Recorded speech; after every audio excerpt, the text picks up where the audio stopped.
दोस्तों आज की वीडियो में मैं आपको व्हाट्सएप की एक नई सेटिंग के बारे में बताता हूं। आप इस वीडियो को शुरू से अंत तक जरूर देखिए। आज आपको एक व्हाट्सएप की नई सेटिंग के बारे में पता चलेगा जो कि बहुत अच्छी है, उपयोगी है और आपको ज़रूर करनी चाहिए। तो सबसे पहले तो यहाँ पे आपको अपना व्हाट्सएप है जो उसे ओपन कर लेना है कुछ इस तरीके से। उसके बाद में जो आपको कोने पे थ्री डॉट्स दिख रहे हैं इन पे क्लिक करना है। फिर आपको यहाँ पे एक सेटिंग का ऑप्शन मिलेगा, उस पे क्लिक करना है। फिर उसके बाद में आपको यहाँ पे अकाउंट का एक ऑप्शन है, उसे ओपन करना है। फिर आपको यहाँ पे सबसे ऊपर प्राइवेसी के नाम से ऑप्शन है, उसे ओपन कर लेना है। फिर उसके बाद में आप यहाँ पे देखोगे बहुत सारे जो ऑप्शंस हैं वो आपको मिल जाते हैं, लेकिन मैं जिस ऑप्शन की बात कर रहा हूँ वो आपको नीचे मिलेगा स्क्रॉल करने पर। तो उस ऑप्शन का नाम है फिंगरप्रिंट लॉक। आप उसे यहाँ पे टैप करके इनेबल कर सकते हैं। और अगर आपका फिंगर जो है इन डिस्प्ले है सामने, तो आपको सामने टैप करना है।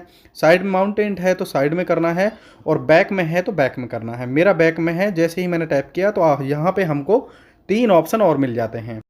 अब इसमें एक है आफ्टर 30 मिनट, आफ्टर 1 मिनट और इमीडिएटली। आपको अगर 30 मिनट में लगाना है फिंगर लॉक तो उसे चूज कीजिए, लेकिन मुझे इमीडिएटली जरूरी जल्दी ही लगाना है तो मैं उसे चूज करूंगा। अब चलिए देखते हैं हमारा फिंगर लॉक लगा है या नहीं। तो जैसे ही मैंने व्हाट्सएप पे टाइप किया तो आप यहाँ पे देख सकते हो जो फिंगर लॉक है वो लग चुका है। अनलॉक करने के लिए हमें अपने फिंगर पे यहाँ पे टैप करना पड़ेगा। तो मैं यहाँ पे टैप कर देता हूँ।